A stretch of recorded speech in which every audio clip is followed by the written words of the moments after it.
This is The Bottom Line with Onimwa. He was the SDF Limbe district chairman for 10 years. His militancy and activism in the party opened the doors wide at the Kondengi maximum prison for a period of 8 months. After this period, he failed in his bid to replace the national chairman of the Social Democratic Front. Today, he is riding his straight with Barrister Akere Muna in their bid to become the president of Cameroon. Mr. Godden Zama, you're welcome to the program, The Bottom Line with me, Bonimwa. Thank you very much, sir. I'm glad to be with Bonnie. Yes, you are now lending your political support to Barrister Akere Muna, who has been endorsed by the Univer Party of Professor Nkumvondo. What are you bringing along? Well, first and foremost, I think Barrister Akere Muna is the most qualified person to lead Cameroon at this juncture. He has extensive experience in anti-corruption work with African Union, with the United Nations, with Transparency International. And I think if you want to lead Cameroon today, you have to show that you have the quality and the ability to fight corruption in Cameroon, because without fighting corruption in Cameroon, no work can be done. I think what I bring to the table is that I'm able to bring my experience in politics, because, as you know, Akere Muna has been a lawyer that's operated at a very high level, but he's not been a politician. So with me by his side, I'm able to bring my experience as a politician, as a young politician, because I got into the SDF as a child, basically. And since then, I was the district secretary of the party. I was the secretary of the coordination for FACO of the party, before becoming the district chairman for Limbe. So I have extensive experience in politics, in grassroots politics. I also ran, as you know, for the position of the national chairman of the party. And this enabled me to go all over Cameroon, all the 10 regions of Cameroon, into villages, and I spend time with Cameroonians, talking to them, understanding their plight, and understanding the country. With my vast experience in politics, I think that I can be a PS matrix for the Akere Muna campaign. Yes, 10 years as district chairman for Limbe. Does that give you that political leverage to bring in something new and positive to this coalition? Everybody that knows me as district chairman of Limbe knows the battles that I fought. I'm someone that always fought on the side of the people. I was never interested in things that didn't affect the people of Limbe, and every time the people of Limbe were disadvantaged because of a particular situation, I was there right by them, fighting side by side with them.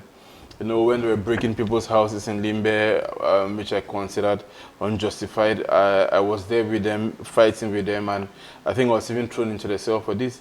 When the administration wanted to take over the community water project in my 4 Bonazi Combo, I was right there every day with the communities, fighting with them, making sure that something so illegal like that should not be done.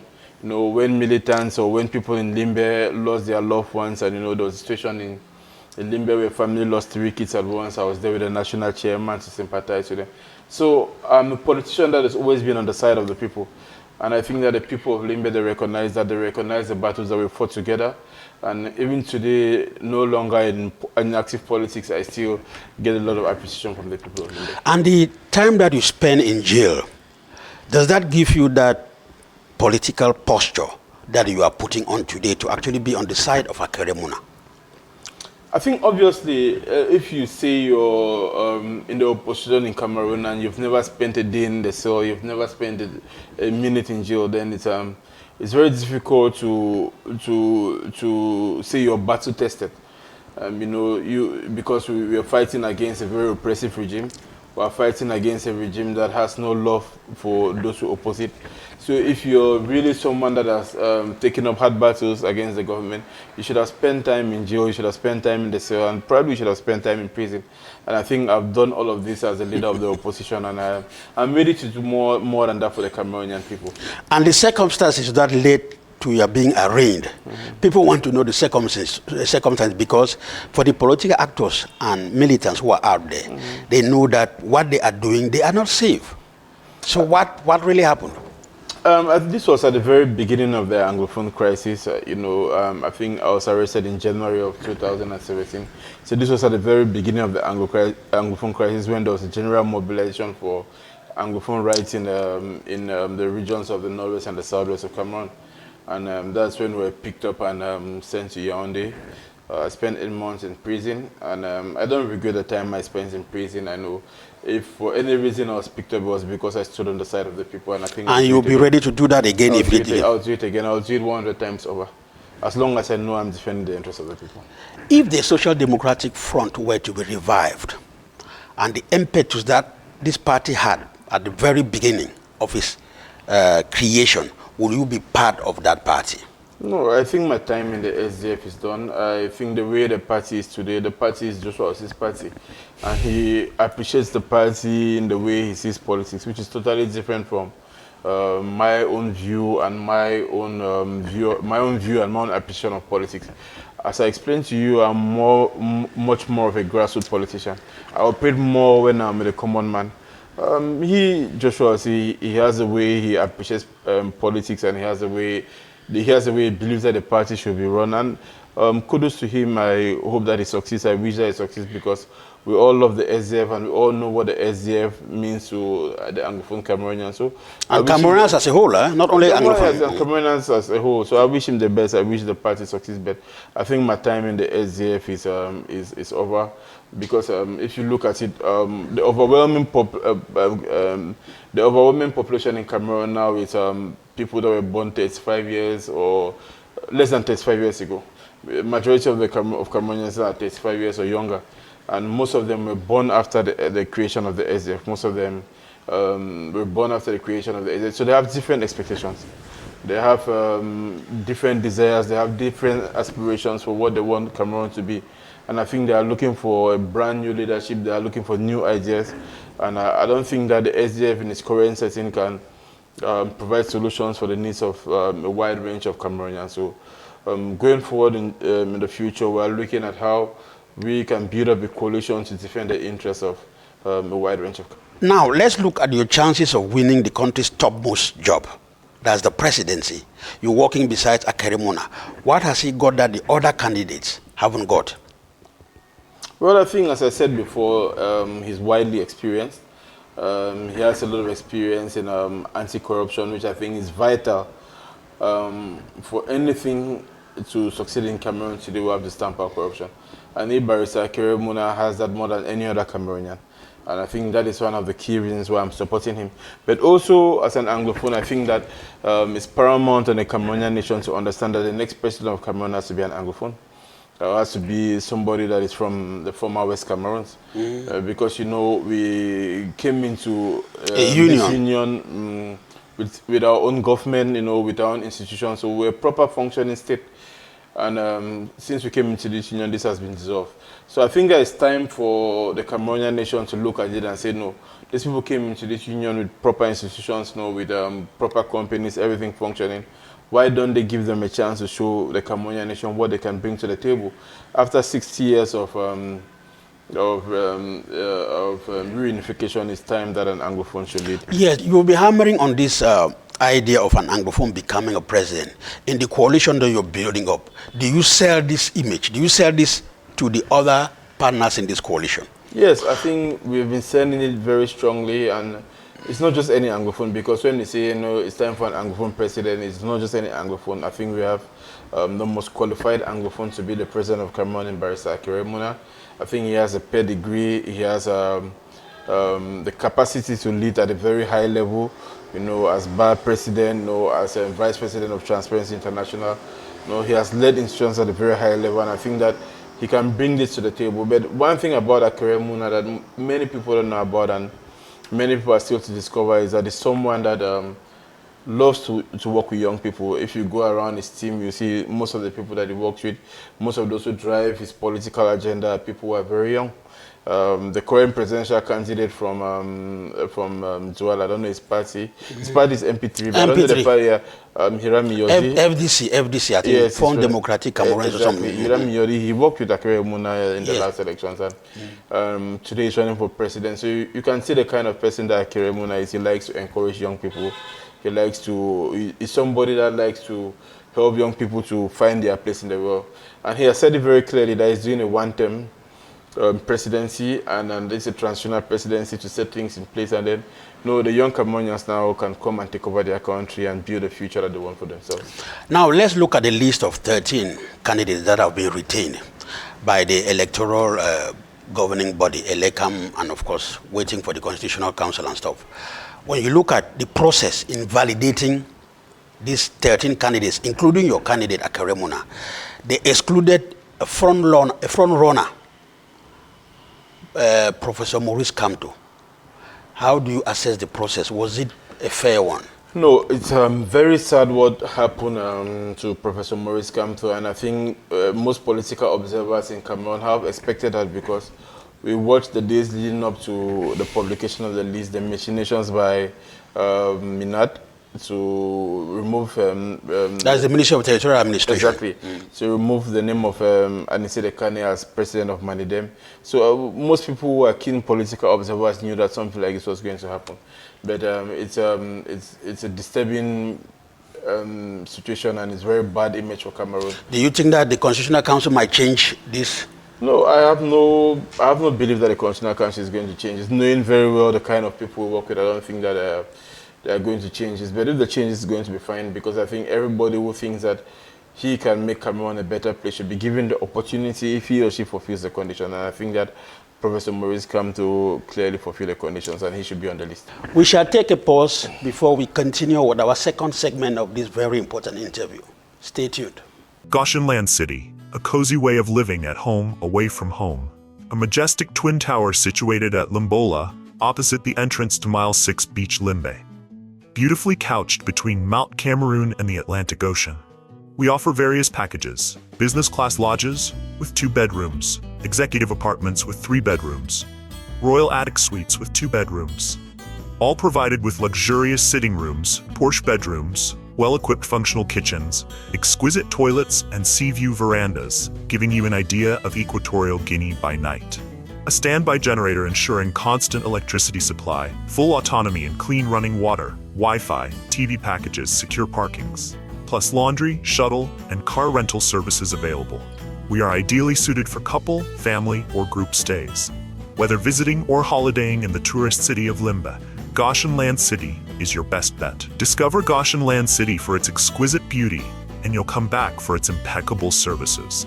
Contact us at 675-113-244 or 688-358-436. Welcome back.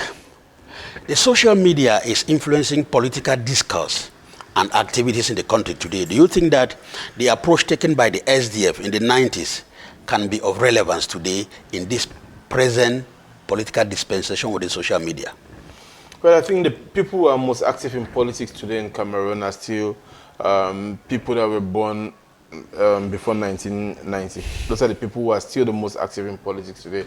And for them, it's still very important for a political leader to show that he or she has a massive support at the base of the country. So you obviously have to be able to mobilize a lot of people. I think Professor Maurice Kamto has shown us the importance of this in Douala and in Yaoundé. When he steps out, you have a large crowd coming. You think that the social media has been very important in that? The social media has been very important. It has played a key role, but it's still very important to have a political leader who is able to mobilize large crowds. Now, how any political leader can use the social media now to boost his influence in the country and upcoming elections is still is something that should be greatly exploited. I've seen the SDF doing a lot online. I've seen, to a greater extent, the MRC doing a lot online. I've seen other political actors like Hiram taking advantage of the social media space and building their influence and popularity. We'll now have to see how that translates on voting day to actual voting. And the rise of hate speech, xenophobia, ethnocentrism. How do you walk a playing field, a political playing field in all this, with all these negatives? I think that is one of the biggest things on the presidency of Paul Biya. That should be the biggest thing for me on the presidency of Paul Biya, because Cameroon has been ruled in an ethno-fascist way. So today, if I come to your house and I ask for the hand of your daughter in marriage, the first question you ask your daughter is that, which village is he from? Because we no longer look at ourselves as Cameroonians, we look at ourselves either as Bamileke, Bamenda, Yaoundé, Bulu, or whatever. And you can see this evidently very clearly in the way we have treated our political rivals and opponents today. If somebody with a good idea comes up and says something, they say, c'est son le Bamileke. If somebody with a good idea comes out and says something, they say it's only Bassa. It's difficult to appreciate a human being in Cameroon as a Cameroonian, but to look at their village or their ethnic origin, which is very bad. How politically, how do we circumvent all this type of negativity? No, there really has to be a lot of healing in Cameroon. There really has to be a change of mentality, the way the country has been governed. You understand? Ministers have to understand that ministers for all Cameroonians, not just ministers for their villages.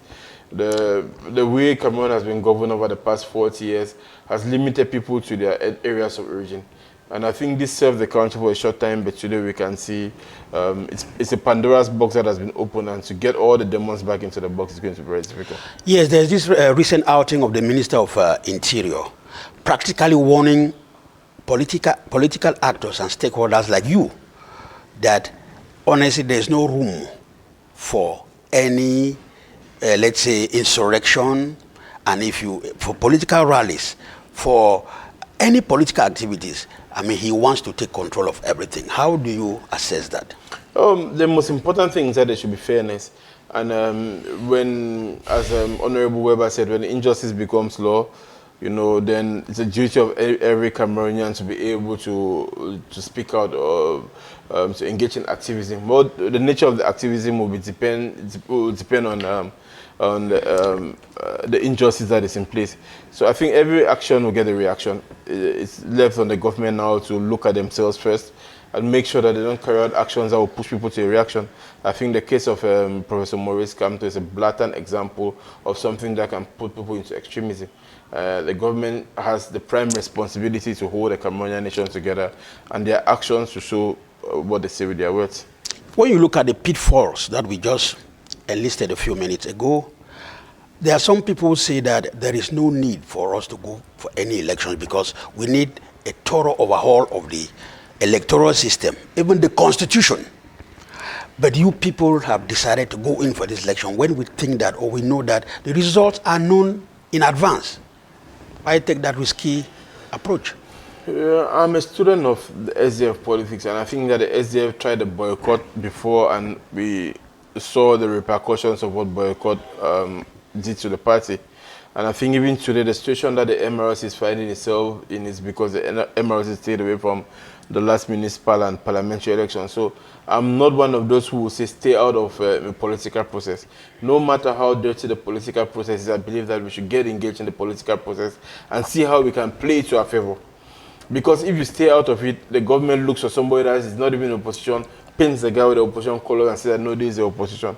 And now you stand for the people, you lose out. You put yourself in a position where you're unable to defend the interests of your people. Knowing who the enemy is in front of us, we have to make sure that every time there is a political process in Cameroon, we should be part of it. Yes, when we look at the results of your candidate, your coalition partner, Cameroon in the past, I will not say dismal, but they were not impressive. This time around, you joining the ranks, what do you think will make it to be different from what we know in the past? I think that it's very difficult today for you to have any single candidate that is able to break the system, the machinery that has been built over the last 40 years. That is why I keep insisting that everybody is an important player of the game. The only way that this could be done is that we have a coalition. We have all the opposition political leaders coming together, putting in front of Cameroonians one candidate and asking all their supporters to support this candidate. There is no political movement in the opposition in Cameroon that has the capacity, the human capacity, the financial capacity, the mobilization capacity to unseat this regime. But I think if everybody comes together and everybody plays the role in wherever he or she is strongest, then there is a huge possibility that yes, coming together is a simplistic approach because you have parties, you have far right, far left, centrists and stuff. You must have the same approach before you can actually come together. Because if you come together, no sooner have you come together, they'll start tearing themselves apart because of the different The most important thing for Cameroon today is to get rid of the regime that has been in place for 40 years. I think after we get rid of the regime, we can now sit together as people and say, okay, this is what we want for Cameroon going forward.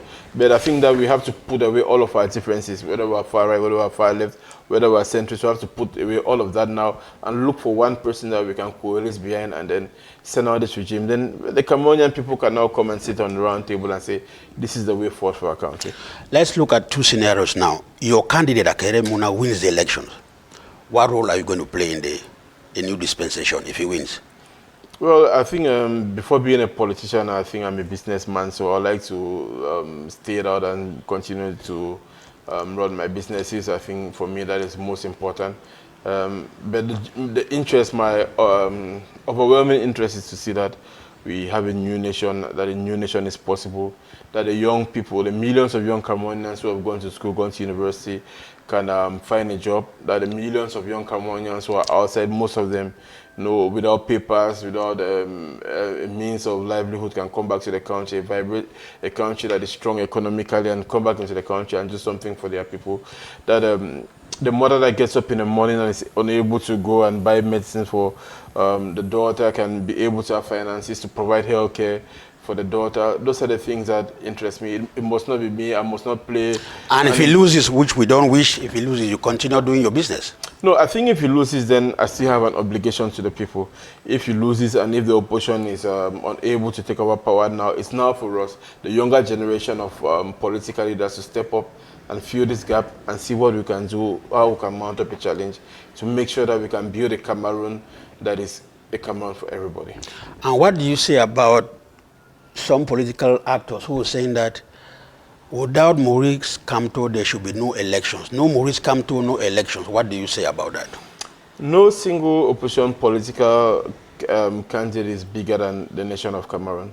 So I am totally against an approach like that. I know that his fervent supporters and they are very angry because of the injustice that the government has shown towards him. But I think that in 2 or 3 weeks they'll understand the importance of coming together under a single candidate, and they'll come together and we'll, as a Cameroonian nation, will come together and send away this regime for good. In the present political dispensation of decentralization, some political observers are saying that it is good for any political party to start with local council elections, parliamentary elections. You have that stronghold, and then from there you can move to the presidential elections. But we see people like your candidate, Akeremuna, they only come around when you have presidential elections. They don't have that base. Don't you think that it would be good to build a strong foundation of the party with municipal and parliamentary elections before going to presidential? Because it's like people think that they only come to cash out money and they disappear.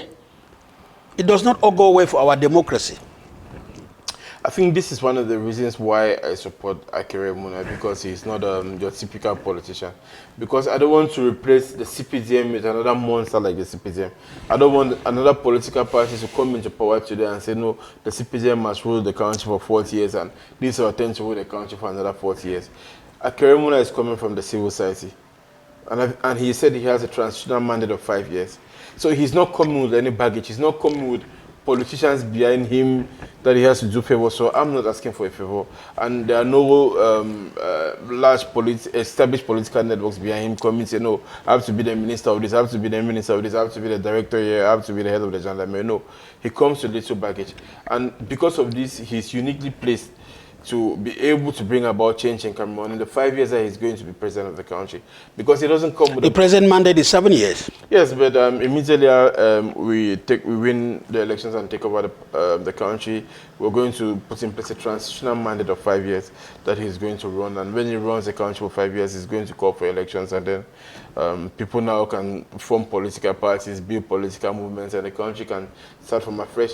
But if you take another political party and put in power now, no, the people who have been supporting this party for the past 30, 35 years, I don't know, who want to reap the same benefits that the people who have been supporting the CPTM and benefits from the regime have been enjoying. So we're going to just live from one political monster to another.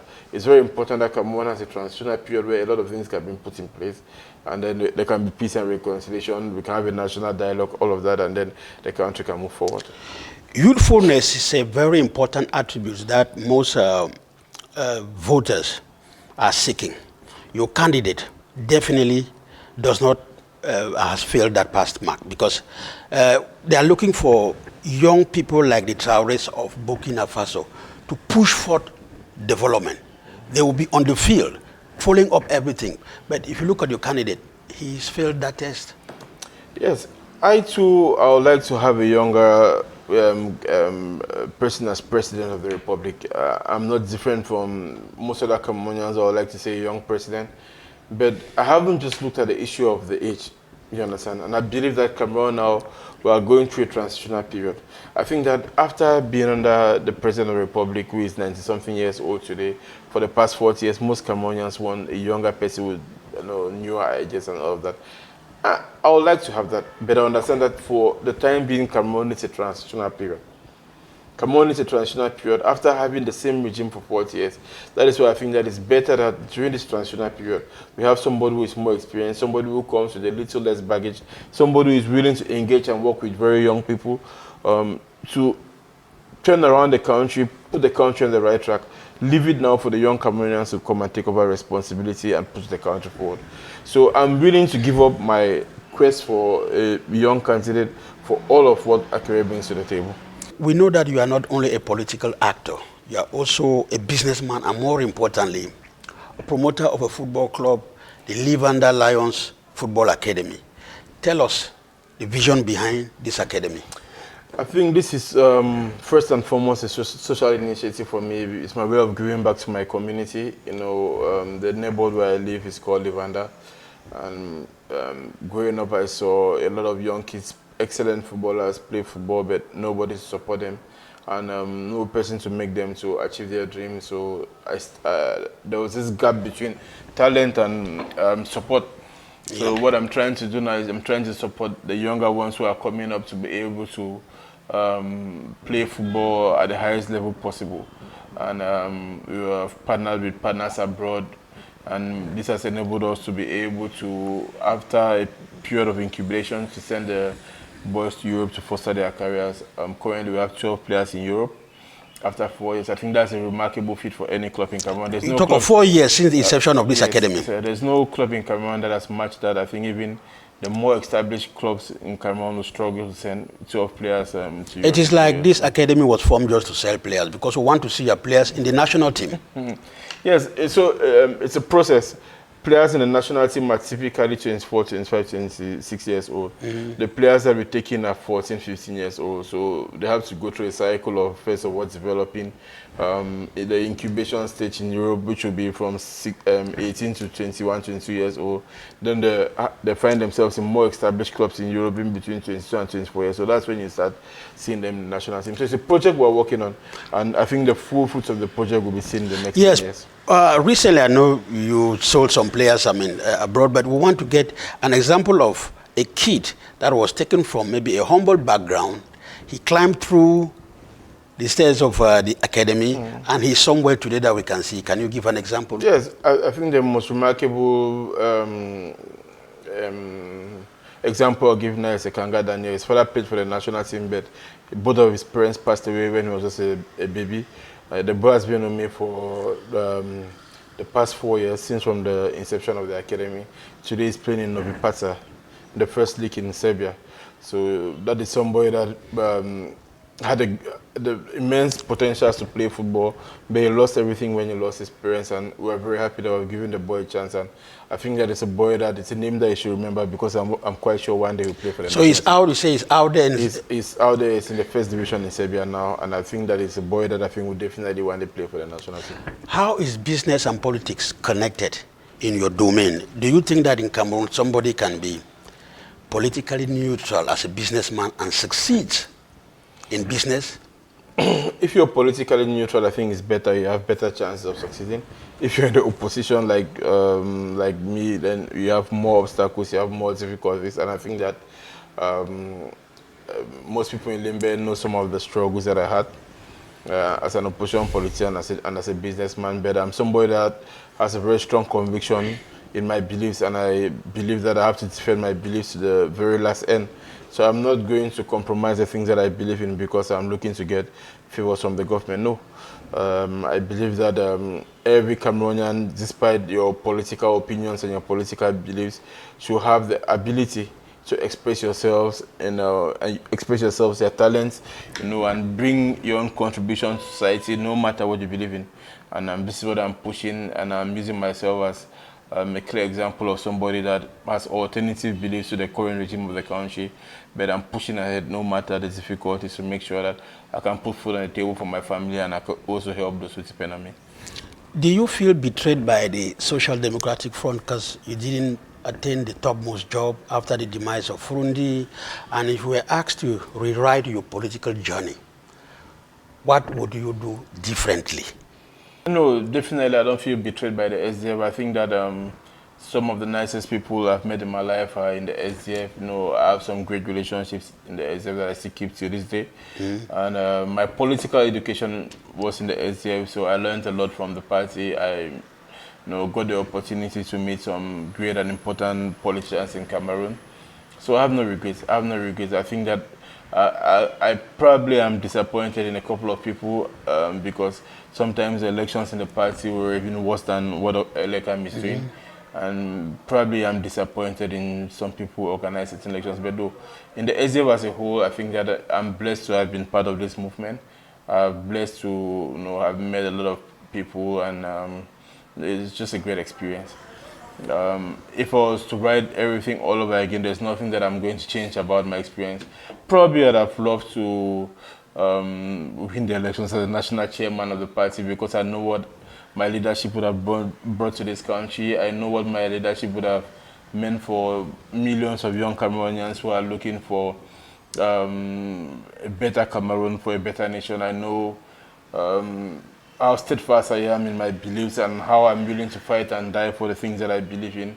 I would have not been compromised. I would have stood for every person every person in Cameroon that is suffering and is trying to make ends living and is unable to do so. I would have fought for these people. Unfortunately, I didn't make it as the chairman of the party, but I think that in political terms, I'm still a baby, so I have a lot more to offer. Yes, I want you to profile some of the candidates in contention, beginning with the 92 years old President Paul Biya. President Paul Biya is someone that when he took over the country, there was a lot of hopes that he was going to be better than the late President Aijo. There was a lot of joy when he took over. Excitement because of his naturally good looks and all of that. But I think today there is a lot of disappointment. You can see if you walk around, if you drive around any city in Cameroon, you'll see that Cameroonians are building some of the best houses that you can see in the continent. You can see Cameroonians are enterprising, they're doing the best they can do for themselves, but the projects of the government have totally failed. There is no road, there is no public water, there is no public electricity, or the internet is poor. The electricity supply is very poor. So Cameroonians are doing their best to build a nation that is befitting for Cameroon, but the government has failed hopefully. And I think all of this is on the back of the president. I think that the biggest criticism for me for the president is that he's somebody that is very lackluster. He's not somebody, he talks about rigor, but he's not rigorous. And I think that even if God in heaven sends his angels to do projects for him, and God does not go to supervise the projects that the angels are doing, the angels will go astray. The president has been running after modernization projects in Cameroon, but he's never on the field to look at anything. I think there are many Cameroonians now who are 40 years old who have never had the opportunity to see the president. After being the president for 40 years, I don't think that any Cameroonian that is 43 years. Yes, for 43 years. I don't think that any Cameroonian that has lived up to 20 years should not have seen you if you're an active president. I think that is inactive. He has failed the Cameroonian nation. Cabral Limbe of the PCRN. Cabral Limbe is the younger generation, is somebody that is very influential. in the Bassa country. And I think there's an important player for the political map of Cameroon in the future. He's a good member of the team. And Joshua Osi, your former comrade in arms. Joshua Osi is a big brother. His party has suffered a little bit because of the Anglophone crisis, which is naturally the base of the SDF. I think that he's still an important member of the coalition and should be part of any coalition talks going forward. Hiram Samuel Iyodi. Hiram is somebody that is very young, but somebody that is very motivated. He worked with Cameroon in 2018, and he's somebody that I think he understands how social media works in the current political landscape. I think that he's a very important player in the team, particularly bringing younger voters into the political fray in Cameroon. He's somebody for the future, and he should definitely be in the talks when it comes to coalition. Ateki Sexta Caxton. Ateki Sexta is from the civil society background. Definitely, he understands what mobilization is. He's somebody that should definitely be an important part of the team. He can definitely help with mobilization and bring in probably minorities, political minorities, into the political frame in Cameroon. Bello Buba Maigari.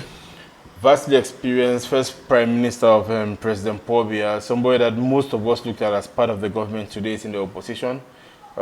His party UNDP is well placed in many regions in Cameroon. That gives him an added advantage, and probably he has the capacity to mobilize funds, and being from the north of the country, he has the potential of having a huge electoral mass behind him. Issa Chiroma Bakari, who was last week barred from traveling out of the country for what he said was a private visit to Senegal. A former Minister of Communication, excellent orator, I think one of the most popular politicians in the north of the country.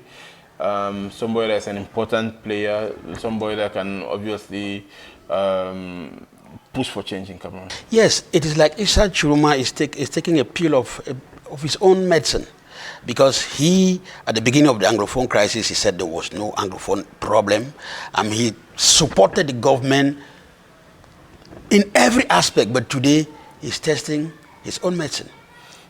Issa Chiroma and Bello Buba migrated to a greater extent. I think Bello Buba abandoned the opposition in the time where the opposition was in need of many more strong figures, and at that point I think that he contributed a great deal to the political men we have today. And Bello Buba and Issa Chiroma abandoned the Cameroon people. I think now is a time for redemption for them, and just because we need people who can contribute to kicking out the current regime. It's very important that we accept them and miss, but we should take them with a pinch of salt. They still have a lot to prove, a lot to show to the Cameroonian people to be given the confidence that they're seeking for. Look at the camera and tell your voters exactly what you want them to do come the October presidential polls. I have to speak directly to the English-speaking voters of the country. I know what we have gone through over the past couple of years. I know the difficulties that every one of us has been through, seeing mothers burying their own husbands and their own children, seeing blood-stained streets and all of that. It's been a very difficult period for us. But boycotting is never an option. Staying out of the political game is never an option. We are all looking for a political solution to the crisis. I think this presents us with a remarkable opportunity to kickstart the political solution to the crisis. Well, like it or not, we are moving into the Third Republic.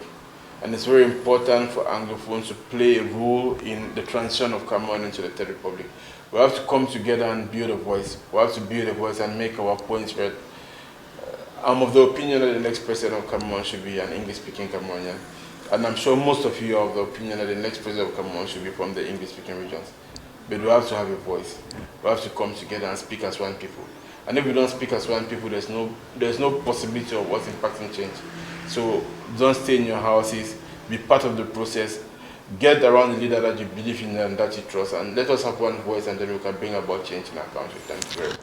Mr. Godden Zama, it was a pleasure talking to you. Always. Thank you very much. Please don't hesitate to subscribe, share and like to support our platform. Share Stay. and like. Very important.